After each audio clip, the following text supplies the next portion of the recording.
నమస్తే, welcome to 99 TV. Pakistan Karachi పోర్టులో 6 యుద్ధ విమానాలు రెడీ చేసింది. అరేబియా మహాసముద్రంలో అయితే ఏకంగా ఈ యుద్ధ నౌకల్ని కూడా సిద్ధం చేసింది. సో ప్రిపేర్నెస్ విషయంలో పాకిస్తాన్ వెనక్కి తగ్గట్ల. అలాగే ఇటువైపు లైన్ ఆఫ్ కంట్రోల్ దగ్గర అయితే అక్కడ కూడా ఈ ఫైటర్ జెట్స్ని రెడీ చేసింది. దాని ప్రిపేర్నెస్కి సంబంధించి అన్ని జాగ్రత్తలు తీసుకుంది. అయితే వచ్చిన వాళ్ళు తిరిగి వెనక్కి వెళ్ళడానికి కావాల్సినంత ఫ్యూయల్ అయితే వాళ్ళ దగ్గర లేదు. సో అది వేరే విషయం. ఎక్కడ వాళ్ళని అడిగి మామూలుగా బ్యారక్కి ఇంత అనుకుంటే దానికి రెట్టింపిస్తామని చెప్పి పొందామని ముందుకెళ్తారు. దానికోసం IMF లోన్కి వెళ్తారు. IMF లోన్ కూడా వాళ్ళకి ఆల్మోస్ట్ వచ్చేసే అవకాశం ఉంది. ఇక్కడ ఏంటంటే అమెరికా ఎత్తుగడ ఒకటి గమనించాలి. పాకిస్తాన్ చైనా ఫోల్డ్లోకి వెళ్లకుండా పాకిస్తాన్కి IMF లోన్ వచ్చే ఏర్పాటు అమెరికా చేస్తుంది. సో చైనా ఇన్ఫ్లుయెన్స్ని క్రమేపీ తగ్గించుకుంటూ వెళ్తుంది. వ్యూహాత్మకంగా అమెరికాకి అది అవసరం. అంటే ఏషియన్ సబ్ కాంటినెంట్లో జియో పొలిటికల్ అఫైర్స్ గమనించే వాళ్ళు ఎవరైనా సరే, ఏషియన్ సబ్ కాంటినెంట్లో అమెరికా తన ప్రాబల్యాన్ని, తన బలాన్ని టైమ్ అండ్ అగైన్ గుర్తు చేయడానికి ఇట్లాంటి చిన్నలకు పాల్పడుతూ ఉంటుంది. సో ఈ మొత్తం ఎపిసోడ్లో యుద్ధం జరుగుతుందా, జరిగితే ఎక్కడి దాకా వస్తుంది, ఎవరికి లాభం, ఎంత నష్టం, ఇవన్నీ సమగ్రంగా వివరించడానికి జియో పొలిటికల్ అఫైర్స్ విశ్లేషకులు, టీడీపీ రాష్ట్ర అధికార ప్రతినిధి విద్యాసాగర్ గారు మనతో ఉన్నారు, లైవ్లో జాయిన్ అయ్యారు. నమస్కారం విద్యాసాగర్ గారు. విద్యాసాగర్ గారు వినిపిస్తుందా? నమస్కారం అండి. నమస్కారం. సో మొత్తానికి 6 యుద్ధ విమానాలు రెడీ చేసిందండి. వాళ్ళని అడిగి ఫ్యూయల్ తెచ్చుకొని తీసుకొచ్చి రెడీగా ఉంచింది కరాచీ పోర్ట్లో. మరోపక్క అరేబియన్ సీలో కూడా ఈ వార్షిప్స్ని రెడీ చేసుకుంటూ వచ్చింది. ఎక్కడి దాకా వెళ్తుంది విద్యాసాగర్ గారు పాకిస్తాన్? గుడ్ మార్నింగ్ అండి వర్ధన్ గారు, అలాగే టీవీ19 ప్రేక్షకులందరికీ నమస్కారం.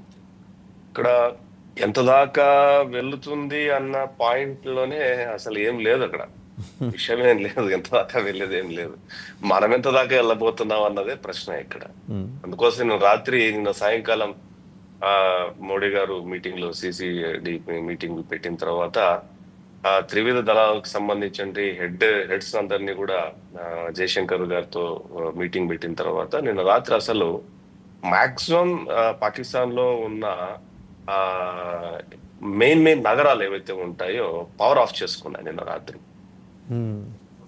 పవర్ ఆఫ్ చేసుకొని ఏమీ కనిపించకుండా పవర్ కట్ చేసి పడేసి, తర్వాత చాలా వరకు సైనిక అధికారులు రాత్రి మొత్తం నిద్రపోకుండా వాళ్ళు ఏం జరుగుతుంది ఈ రోజు, ఇప్పుడు ఇంకేమన్నా హలో పాకీస్ గుడ్ ఈవినింగ్ అని ఏమన్నా బాంబులు పడతాయా అన్న భయంతో నా రాత్రి వణి చచ్చిపోయారు. అసలు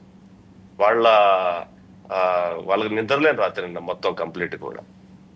సో ఇక్కడ మనం ఏం చేయబోతున్నాం అన్నది ఒక పాకిస్తానే కాదు, ప్రపంచం మొత్తం అంతా కూడా చాలా ఆతృతగా ఎదురు చూస్తున్నటువంటి విషయం. ఇక్కడ ఇప్పుడు మనం చూస్తున్నాం వాసుదేవన్ గారు, మనం చిన్నప్పటి నుంచి, అంటే మనకంటే ముందు తరంలో వచ్చినటువంటి స్వాతంత్రం ఏదైతే ఉందో, మన చిన్నప్పటి నుంచి మనం చూస్తున్నది ఏంటంటే పాకిస్తాన్ లో కాల్పులు, భారత జవాన్లు మృతి, పాకిస్తాన్ లో ఆందోళనకారులు రాళ్ళు రువిన సందర్భాలు, పాకిస్తాన్ లో కర్ఫ్యూ, పాకిస్తాన్ లో రాష్ట్రపతి పరిపాలన, పాకిస్తాన్ లో ఉగ్రవాద దాడి, అక్కడ బాంబు పేలింది, ఇక్కడ బాంబు పేలింది, ముంబైలో టెర్రర్ అటాక్, లేకపోతే ఆ గుడిలో పెంచడానికి ప్లాన్ చేశారు, లేకపోతే కొంతమందిని కిడ్నాప్ చేశారు, కొంతమంది విదేశీయులను కిడ్నాప్ చేశారు, బ్లాక్మెయిల్ పాల్పడ్డారు, వాళ్ళ స్లీపర్ సెల్స్ భారతదేశం మొత్తం అంతా కూడా విస్తరించిపోయింది. ఈ వార్తలు చదివి చదివి చదివి చదివి చదివి విసిగెత్తిపోయింది భారతదేశంలో ఉన్నటువంటి ఒక తరానికి విసిగెత్తిపోయింది.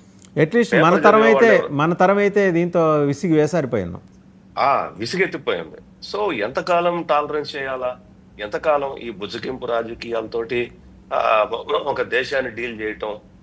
దేశం విడిపోయిన తర్వాత ఆ దేశానికి ఈ దేశానికి ఉన్నటువంటి సంబంధాలు ఏంటి? ఉంటే ఒక దేశానికి ఉన్నటువంటి సంబంధాలు ఉండాలి, కానీ ఈ సంబంధాలు ఏంటి? వాడెవడో వచ్చేసి ఈ దేశం మీద, సార్వభౌమత్వం మీద, ఈ దేశం యొక్క రాజ్యాంగం మీద మాట్లాడే పరిస్థితి ఎందుకుంది?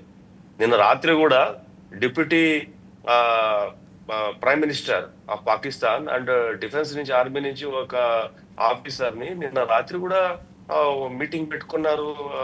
ఇస్లామాబాద్ లో మీటింగ్ పెట్టి దాదాపు 250 మంది పత్రికేయులను, ఇన్ఫ్లుయెన్స్ యూట్యూబర్స్ తో మీటింగ్ పెట్టి భారతదేశంలో ఇది జరిగిపోతుంది, భారతదేశంలో అది జరిగిపోతుంది అనేసి PPT డిస్ప్లే చేశారు ఈవెన్ నిన్న రాత్రి.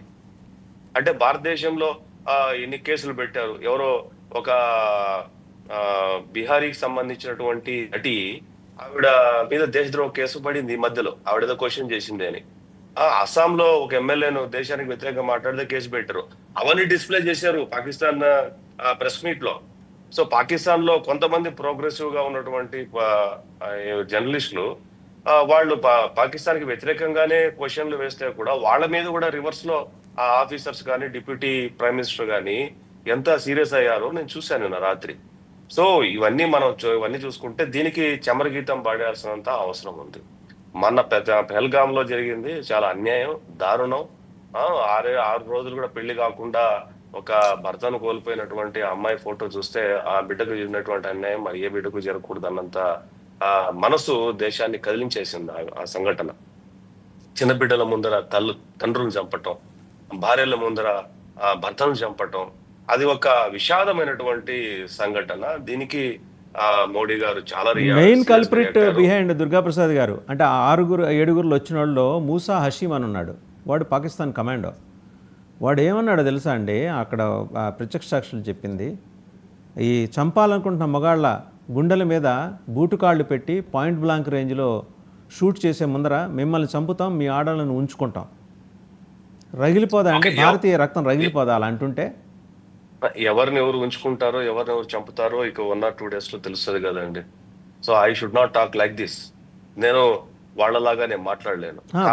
వాడు అన్నప్పుడు దేశం కోరుకుంటోంది, ఖచ్చితంగా యుద్ధం చేసి తీరాలని కోరుకుంటోంది. అది నేను అంటున్నది.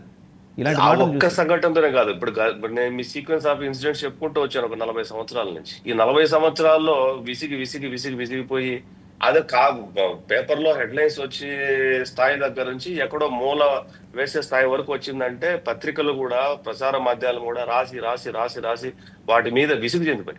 సో వీటన్నిటికీ ఫుల్ స్టాప్ పెట్టాలంటే ఇప్పుడు ఇది జరగాల్సిందే, దీనికి ఫుల్ స్టాప్ పెట్టాల్సిందే. Come to the point about the Pakistan and India war అనుకున్నప్పుడు వార్ ఆల్రెడీ డిక్లేర్డ్. నిన్న రాత్రి మనం ఎయిర్ స్పేస్ ని మనం పాకిస్తాన్ ఫ్లైట్స్ కి జనరల్ ఫ్లైట్స్ కూడా బ్యాన్ చేసాం. యూట్యూబ్ ఛానల్స్ అన్ని చేసేసాం. తర్వాత పాకిస్తాన్ ఛానల్స్ ను బ్యాన్ చేసేసాం. తర్వాత సోషల్ మీడియా హ్యాండ్లర్స్ ఎవరైతే ఉన్నారో సినీ నటులు, సినీ ప్రముఖులు పాకిస్తాన్ లో, వాళ్ళందరినీ బ్యాన్ చేసేసాం, వీసాలు రద్దు చేసేసాం, దేశంలో పాకిస్తాన్ బయట పంపించేసాం, సింధు నదీ జలాల ట్రీటీని అభియాన్స్ లో పెట్టాం. సో ఇవంతా కూడా వెరీ గుడ్ స్టెప్స్. అంటే ఒక రకమైనటువంటి ప్రెజర్ ని పాకిస్తాన్ మీద బిల్డ్ చేయటం అన్నది జరిగింది. ఈ ప్రెజర్కే అంటే ఒక్క సైనికుడు కూడా అటువైపు పోక మునిపే Pakistan prime minister UN president call చేసి యునైటెడ్ నేషన్ కు గుటెరానికి ఫోన్ చేసేసాడు, లేకపోతే అమెరికా వాళ్ళకి ఫోన్ చేస్తున్నాడు, ఇరాన్ వాళ్ళతో మాట్లాడు